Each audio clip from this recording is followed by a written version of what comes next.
you just showed me right there the June stats came out. Kind of wild. Yes, So Brian, that's a change. Yeah. Yeah, we're at the 6-month mark, Tim. So I want to go over how's the year gone? What are you seeing in the marketplace? What is your prediction for the future? And what do you think people that are buying or selling should consider?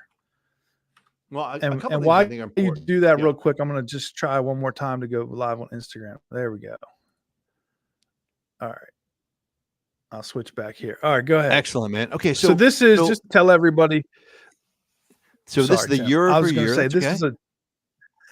Go ahead, man. Jump in, This Brian. is a chart. You're the man. This is a chart I pulled. All right, so you got it, Tim. Go ahead. So this is a chart. This is the statistics for Southern Maryland.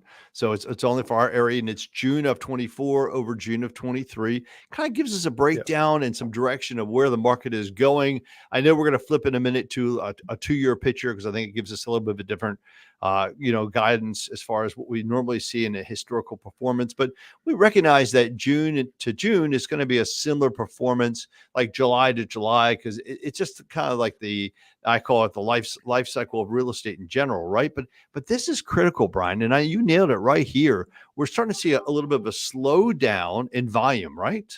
So we've seen about a 5%, 5.32%. I think that's crazy. But you showed me this, and I thought this really popped. You said, Tim, the average sold price and the median price have capped out, right? And we talk about capping out. So there's a change of Go ahead. There's a change of less than 1%. Which tells me that we have been typically seeing an improvement, right? An increase of, last month, the month of May, we saw an increase of 5.9%. Here we are in June, and all of a sudden we're not seeing that increase anymore. We're actually seeing a flattening out. And I think that's an indication that people are in general are like done. They're capped out. I'm not willing to go much more on the sale price. I'm not willing to offer multiple dollars over list price, and getting to that point in time where people are like, they're just almost stepping onto the sidelines. They're saying, and you get these calls all the time, what are we all waiting for? Rates to come down. You got it. So I think this little chart right here, unit sales are down 4%, days of the market the same. That tells me that what's happening. This is really critical too. Did you see that the average sale price to the list price, right? It's about 99%. So it was like 105. It was way up there. People were bidding $20,000, $30,000, $40,000 over price. Yeah. So it tells me that what we're starting to see is that we're seeing that flattening curve. We're seeing the topping out of the price of the marketplace. And in general, what it tells me is that, things are slowing down. Now, the next two pieces I think are critical. The attached average sold price, that's your townhouses, right? Yeah. What that tells me is that affordable range is always going to have that push. People got to live somewhere, right? And so literally that is still happening in the market. But overall, we're starting to see things cap out. Now, there's good news on the horizon, right? What's the good news, Brian? I know you watched the Republican National Committee, the convention yesterday, right? I saw a couple clips of it. I don't necessarily think that the president controls interest rates, but we all know in the world of politics that the president can try to pressure the Fed to make things, one way or the other, sort of like the country thinks that we need to do this or that. And I think that does move the needle. So the Fed's supposed to be an independent body that sets interest rates. But I think that there's a consensus in America that we need these rates to come back down. You put that against the Fed saying that lower interest rates causes higher inflation, and inflation is definitely a thing, Well, and the Fed chairman, let's talk about that because that's really important. The federal chairman, Powell, came out on Monday and he basically said, you know what, we don't exactly wait until we hit that 2% target rate for inflation, but we hit it at a certain point because if we hit it at 2%, we may have missed the mark, right? We want to hit it as things are going down. And what he basically said is we recognize that we're on the right path, we're on the right journey, and that cuts are coming ahead. Now that's huge. If you asked me last week, interest rate cuts were off the table, right? Yeah. But now suddenly they're back on the table. We might even hear something July 31st, as in 2 weeks from now. That's huge. Oh, so yeah. Tim, I would say we're in this dark time, and you're saying like there's this spot on the horizon that's starting to brighten. Yes, tremendously. So is this going to be a long twilight where they're just going to pull the rates down just a tad and then kind of throttle them within this place we're at now? Or are we ever going to see rates go back down to say 5%? So I believe that here's the key. Ready? The key is we saw rates spark up. I mean, just way up so fast, right? And that was the key. Yeah. Where interest rates now are going to trickle down. I see 5% on our horizon in about, within the next 12 to 18 months. I think it's going to happen. I think we could see up to a 200 basis point cut by the Feds to keep the market going, to keep the economy going. The biggest concern, you're going to laugh, is not always inflation, but it's also unemployment. Now here, I think this is perfect. This is 6 months, right? Yeah. This is January through June. And if you look at these numbers, they tell us, hey, Brian, everything is great. There's no problem here, right? We're up 5% in volume.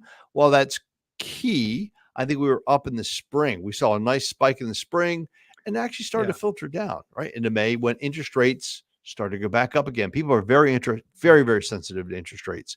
Overall, values have gone up. Overall, sales are going up. Overall, everything is looking good. But if you start to see June, we're starting to turn the page. We're turning the corner. Yeah. And so what that tells me is if you're holding off waiting for interest rates to pop, the only problem is, Brian, when the rates come down, what happens to the values?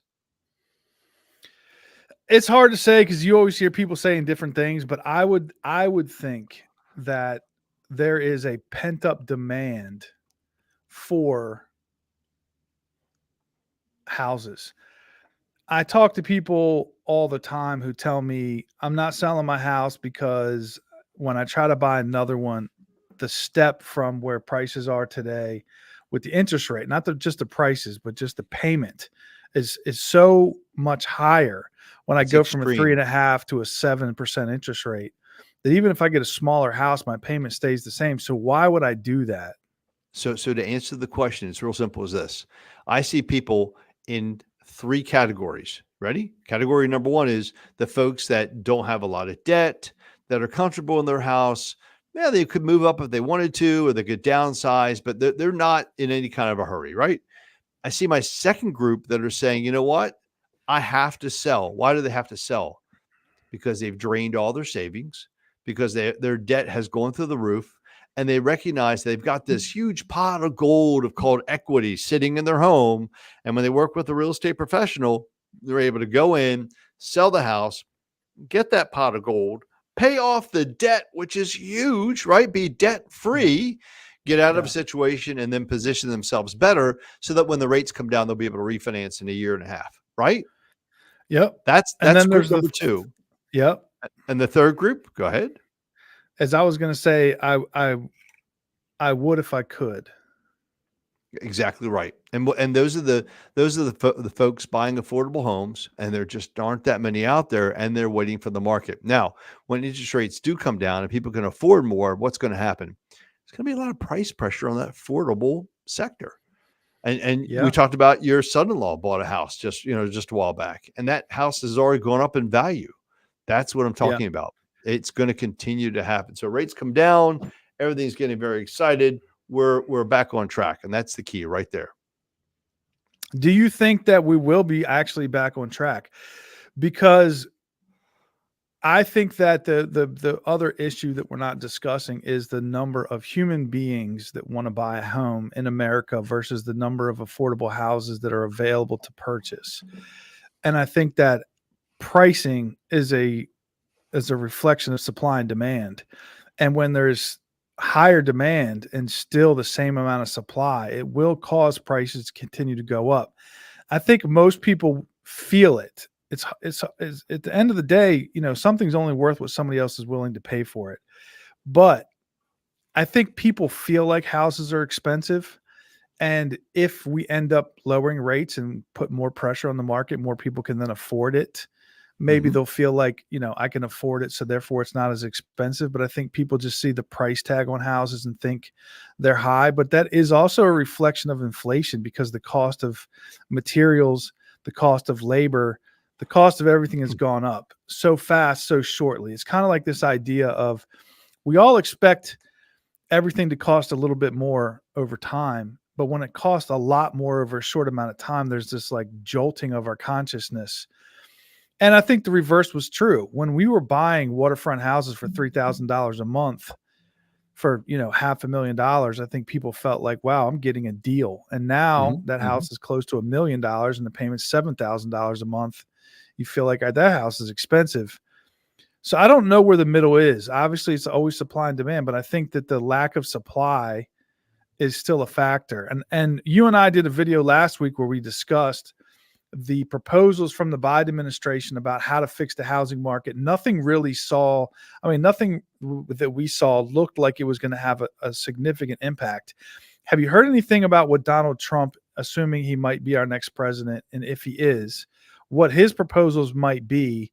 And have you heard anything from anybody that would suggest that we're going to see a increase in the number of houses, affordable houses being built, and then even specifically in Southern Maryland? So I've seen a couple of things, nothing specific yet from President Trump and what's happening in the marketplace. I mean, to be honest with you, I think really what the discussion is there's been a huge shift in perspective. And what I mean by that is typically, we all thought about the American dream. We got out of college or we established ourselves in our work environment, and then we bought a house. Now the discussion is we're no longer looking to buy houses in our 20s. We're buying houses in our mid 30s. So, and I love the article I saw the other day, which said basically that, we're not seeing single individuals buy houses as much anymore as we're seeing families buying houses, as in, a single individual is living in an apartment, living in a condo, something small, something affordable at this point in time. But once they reach that family status, they're launching out and buying into their mid 30s. That's a huge change in perspective, number one. Number two, it also tells us we have more income to work with, two incomes typically to purchase the home. And the third thing is we are seeing an increase in incomes in general. So those three factors are kind of playing in place. So I think that shift is more important. I also believe that when the rates get down into the fives, people are going to be very motivated to make that purchase because they want to capture the rate with unfortunately fear that we might see rates go back into the sevens again. So I might as well go ahead and catch the wave. It's the perfect, we're on the surfboard, we're going down the ramp, rates drop. Let's pick it up. Let's wrap it up before that wave curls back up and we get stuck on the wave. All right, Tim, let's talk to our people. Let's discuss this housing, the change in the rules for real estate agents, how that's going to affect real estate agents and mortgage lenders. You and I had this conversation earlier. I'm fascinated with your opinion because I just saw an email come across. You're teaching a class on this. And what is your perspective? And then I'll give you mine. Yeah, I mean, so we're talking about the NAR settlement, which, this goes into effect for the state of Maryland, that is, around mid-May. And in such doing, August. The whole thought process is sellers will no longer be coerced, forced, made to, if you will, offer the buyer side commission piece, which in the past they won't be allowed to. Correct. I mean, it's not that they're not forced to. They were never forced to. They're not allowed to. They're literally not allowed to advertise that we're going to pay a buyer's agent. Advertise. They can still pay. And so realistically, I think what's going to occur, and we're already starting to see it, is that a lot of the listings that will be out there, the sellers may not be paying any commission up front. And it's just going to come down to your negotiation tactic on how you. They're not, to my opinion, they're going to pay some commission because it'll be part of the negotiation of the sale. It'll all come down to, what? Here's the deal. I mean, we're offering the house for $400,000. If you'd like to be paid a commission, you're going to have to request it in your offer price. It's just like paying closing help. It's just going to be a negotiated piece. And then from a buyer perspective, the buyer's going to say, well, is it worth, if I end up having to pay the real estate commission, is it worth it? Is it worth paying, 1%, 2%, 2.5%, 3%, whatever the case may be? And I look at it from the perspective of you're paying is not so much a one-time stop. It's not commission today. It's a retainer fee. You're paying for more than the normal average services. I don't think people always grasp that. But your question to me was, what's going to happen to the buyer's agent? What do you think, Brian? They're done. They're not. No one's sticking a fork in them saying they're done. Come on, man. My perspective. I think that the change, realistically, is a lot of the agents I talk to are like, oh, no, it's going to be business as usual. Guys, it's not going to be business as usual. I'm going to tell you right now. We're already seeing it. So Tim, just to set the stage a tad, go ahead with some of your anecdotal evidence. Some of the things that you told me, you don't have to name names, but like, what are you actually seeing? So one of my title officers I talked to yesterday told me that they were going into a settlement, and he got this sheet, and he's looking down the HUD one, and he's like, I don't see any buyer commission coming out of the seller side, and then he went to the buy side, and the buyer's paying 2.5% commission. Now it was a $1 million plus sale over in the Eastern Shore. I'll tell you where it was, right? And so the question I asked the title officer, why? And they said, well, the person buying the property appears to have the cash to do it. They're putting 20% down too, right? Number one, they were motivated. They really wanted this house, but that's an extreme nothing. Then I talked to another one of my agents, and she's working down. We were looking at 4 different properties for listings for a client. 2 of the listings, I won't say who they're with, but those 2 listings had 0% commission, and they were offered by the same agent. And she reached out to the agent and said, hey, are you paying no commission at all? They said, no, the seller has opted not to pay commission at this time. And they were going with a discount brokerage. I won't say the name, but they were paying a very reduced list fee as well. And my question to you was, how is that listing brokerage going to even survive? You know what I mean? As far as from a cost standpoint. So I don't think that brokerage will probably survive, to be honest, because they are subsidized by all the buyer's agent fees that they collect. You can say, well, I'll list your house for 1%, but then you have, an equal amount of agents going out collecting 2.5% that's paying for your business. When you're literally stuck with only getting 1% on the list side and nothing on the buy side, it's going to destroy that business. It's already doesn't make money. So I think that business is cooked. So my opinion, Tim, is a harsh reality, and I prefer to try to live in a harsh reality because I think a lot of times our world is more harsh than we'd like it to be. I love to sit on these Zoom calls with all these brokerages and listen and say, oh, it's going to be fine, guys, we're going to get through it. Like, we always change. It's good. It's a good thing. It's not a good thing. It's a terrible thing. They basically destroyed our business. And they did it out of this sort of resentment for the idea that real estate agents get paid too much money. And it came from an attorney who made hundreds of millions of dollars by charging upfront, I believe. I can't factually say this because I didn't read this for sure, but the way that most of these attorneys work, like, think about an accident attorney, they get 30% if they win. And that's kind of how it works. So it's sort of the same thing in real estate. I get 3% if your house sells. So they decided that they were resentful of this and they wanted to try to destroy this business. So they went from a transparent model where everybody knew what they were getting paid up front. Everybody agreed to it in writing up front, to a model where you're not allowed to advertise that you're going to be paying a buyer's agent. It definitely tempts home sellers. I was on a listing appointment 2 days ago, and he's like, oh, I don't want to have to pay this, that, or the other. I said, well, you technically don't have to. You can just pay me, and we can tell the buyer's agent we're not paying them anything. However, most buyers that are going to come along are going to be working with the real estate agent, and they are going to have some expectation of getting paid. It's up to you how you want to handle that. We'll deal with it when the time comes. The reality is we're in a very, very heavily balanced towards sellers market. Like, one of the charts we were looking at, like the days on, what's it called? What's the ratio that says the number of houses for sale? Housing supply, monthly housing supply and demand. Was 1.2 months, right? Yeah. Yeah. So a balanced market's like 5 months. We're heavy into a seller's market. So if I'm a home seller and my goal is to make the most money, And I know that if I put this house on the market, maybe not today, but in the future, as things sort of balance out, and there's 5 buyers that want to buy my house because the rates went down, and now there's Sure. 5 buyers that want to buy my house, and I'm advertising $0 up front that I'm going to pay an agent. Everybody submit your 5 offers. The buyer that comes along not asking for 2.5, 2, 1, 3, whatever percent is now going to be that far ahead of the other offers. And we're talking about a $500,000 house. I mean, these average list prices are $439,000. Like the detached average list price in Southern Maryland is like $500,000. We're talking about $12,500 difference in the offer with or without a real estate agent involved. Mm-hmm. Mm-hmm. And I think that a buyer might also sit there and say, hey, you know, there's only 3 houses on the market that I can pick from. I can just call the listing agent on these 3 houses, go look at it. And if I want to buy it, I'll just buy it. And then I have no real estate agent fee to pay. My offer is now $12,500 better on a $500,000 house.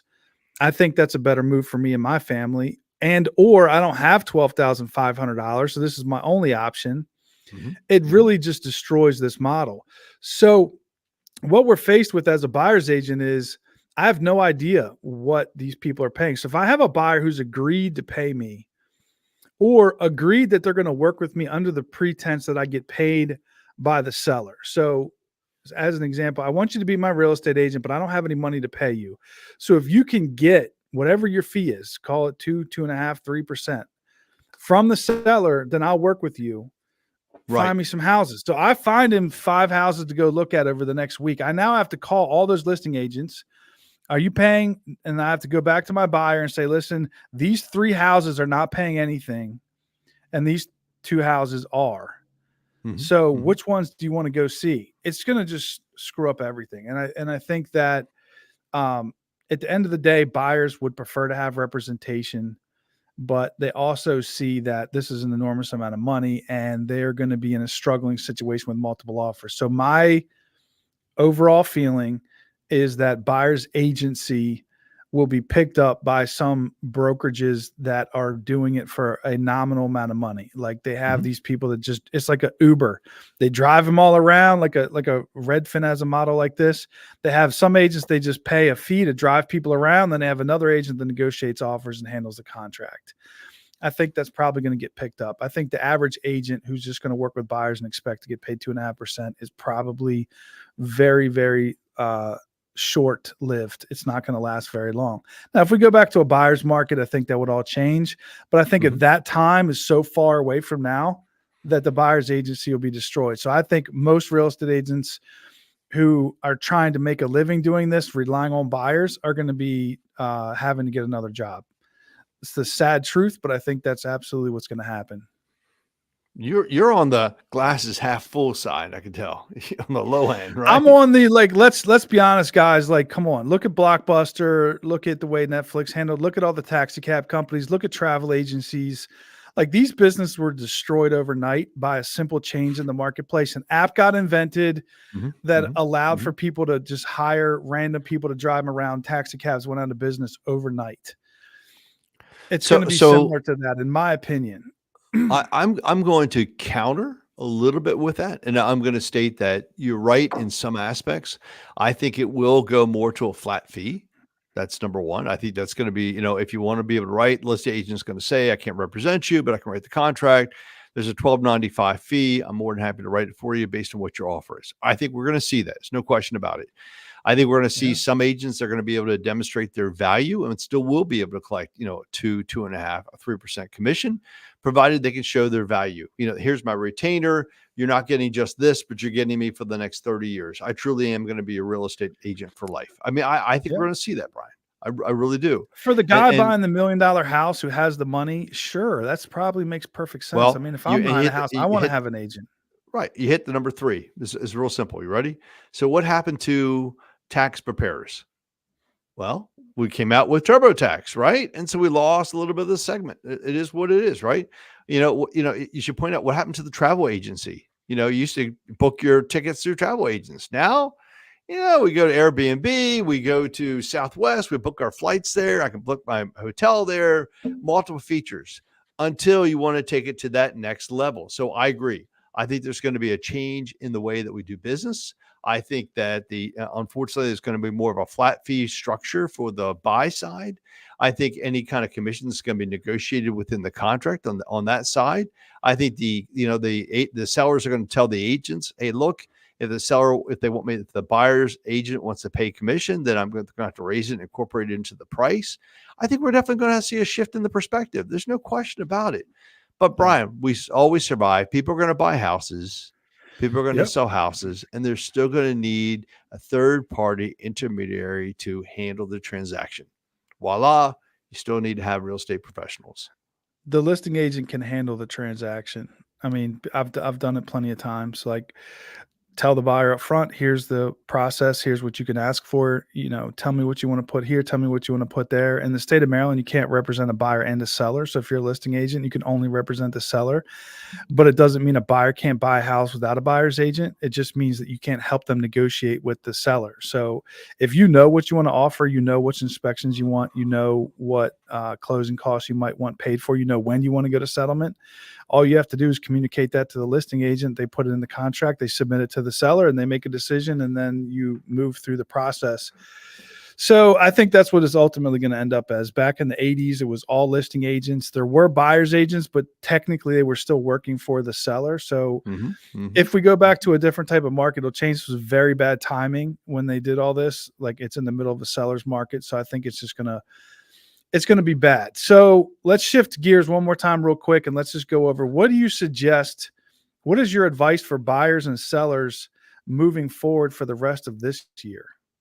Well, I'll be honest with you. I still think it's a great time to buy. And I think things are going to slow down. You're going to laugh, but I think the business is going to slow down because a lot of people are on the sidelines. They don't know what's going to happen. They're interested to see what's going to happen with interest rates. I think the rates are going to get cut.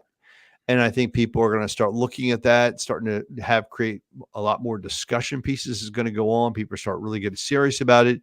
We see one or two cuts.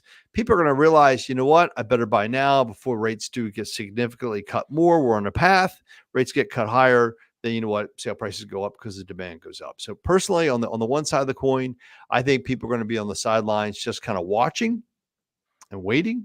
There's always going to be somebody that needs to, doesn't matter. We've got to jump in and make this happen. But there's always the need people. They have to. They have no choice. I think there's a different perspective in the buying market today. It's no longer the 20s. It's the 30s buying. It's family formation. It's part of that step. So the step has been moved up, if you will. And the long hold, I think we're going to shift from a seller's market to a buyer's market in 3 to 5 years. Yeah. Tim and I are tracking. I'm with you. So with that being the case, we've been pretty much on track too, Brian. I hate to say it, but yeah. Yeah, it's been the same story for 2 years straight. So sellers, same advice. You're still going to get top dollar for your house. You're not going to be able to the market is not red hot where you're going to get 5 offers. You're not going to get it, $50K over asking, waiving the appraisal. It still happens occasionally, but that's not really what we're seeing right now. Buyers are frustrated and they're just kind of like ragged. They're like, I can't pay more than this. I'm just mad about it. It's not a pleasant experience being a buyer. Right. But you're still going to be able to sell your house and get top dollar. You're still in the greatest real estate market in our lifetime because you're getting top dollar. Now, when you got to turn around and buy one, you're going to feel the pain, but that's part of your decision-making process to begin with. So if you want to sell, you're still getting top dollar. Waiting till next year is not going to be, there's a big question mark on what's going to happen. I don't think prices are going to go way up. I don't think you're going to say, hey, I'm going to wait until the spring, I'll get way more. I don't think that's necessarily true.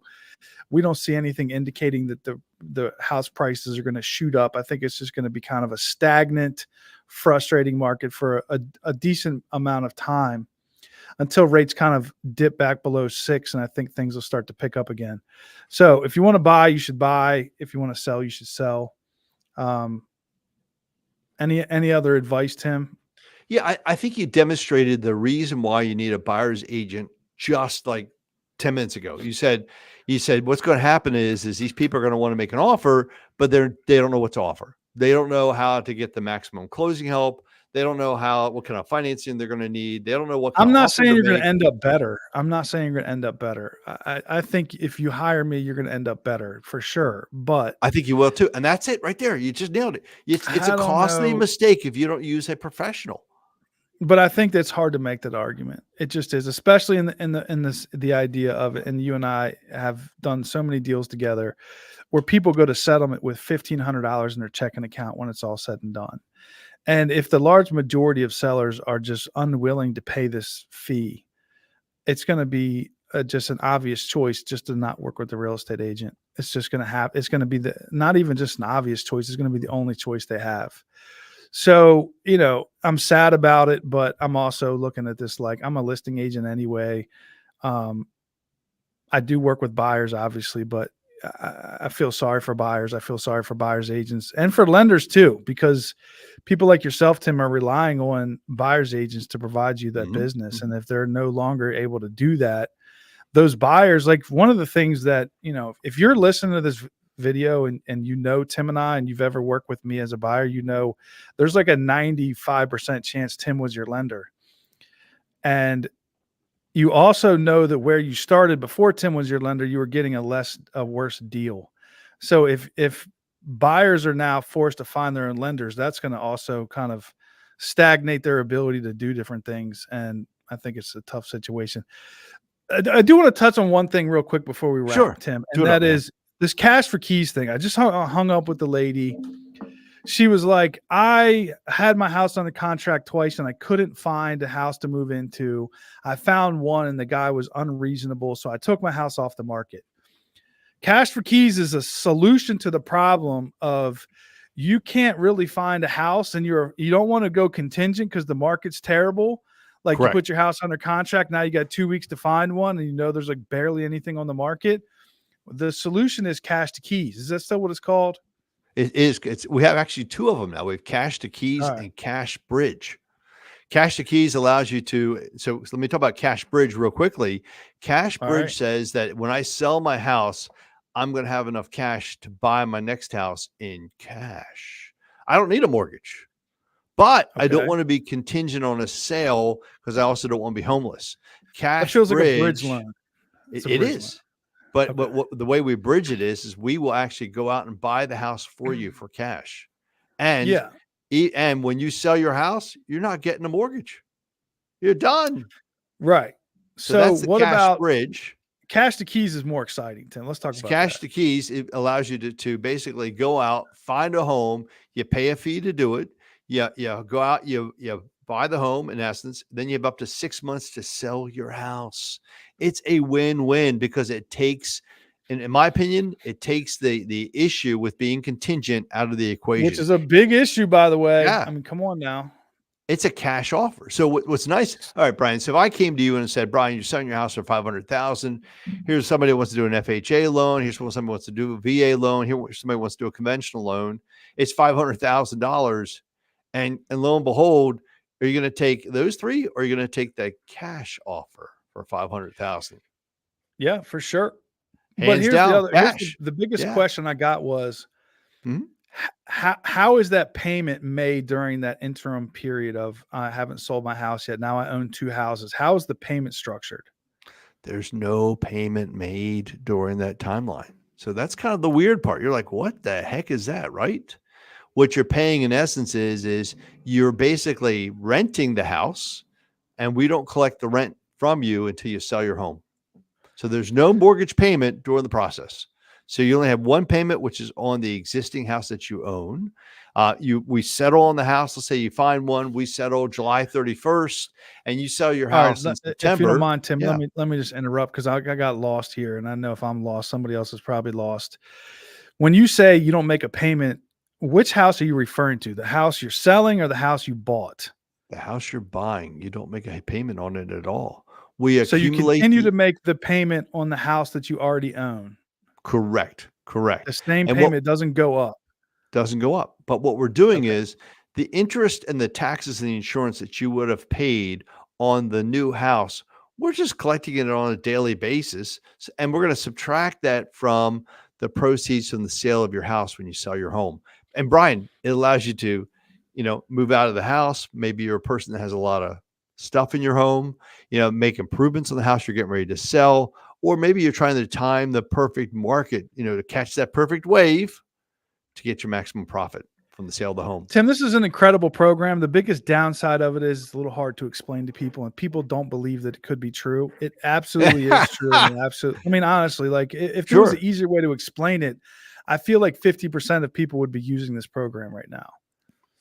It's hands down. It's an amazing program. And what's cool is what I love about it, in my opinion, at least anyway, you can position yourself, make these offers, but still sell your home and not even incur a fee to do it. Yeah. And people don't understand that either from that perspective. So yeah. Yeah. The greatest thing is that you can wait on the sidelines until the perfect house comes up, make a cash offer on it, take your time moving out into the other house, and then sell your house for top dollar. Because the other problem is, if you're in that tight situation where you found a house you want, you're likely to take a lower offer on the house you're selling because you only have like a 2-week window to sell it. And the offer that you had to make on that house you were buying because you're contingent had to be higher, because in order to get your offer approved, it had to be so overwhelmingly great for that person that you had to make a higher offer. So you're losing money when you're buying because you have to overpay in order to get someone to accept a contingent offer. Mm-hmm. And then you're potentially losing money on the sale because you have a limited amount of windows, or you have a limited window to get that house sold. So if you only have 2 weeks and you only get one offer, it's like, well, if I don't take this offer, I'm not moving. I'm going to lose my house. Yeah, correct. Sure. So Brian, it's a win-win. It really is. And we have so many inquiries. Fantastic program, Tim. It is a fantastic program. So if I could figure out a better way to explain it, I feel like we'd have 20 clients together right now, but I'm struggling on how to do that, Tim. Maybe I'll clip this video and send it out to them, and flip it and send it to me. I'd love to use it. Oh yeah, that'd be sweet. Yeah. All right, Tim, any last words, man? I think we gave out some amazing value today. We have a lot going on, guys. Just watch carefully in 2 weeks when the Feds cut the rates. Man, we're gonna start rolling. There's no question about it. All right. Thanks for watching, guys. Everybody have a fantastic day. Excellent.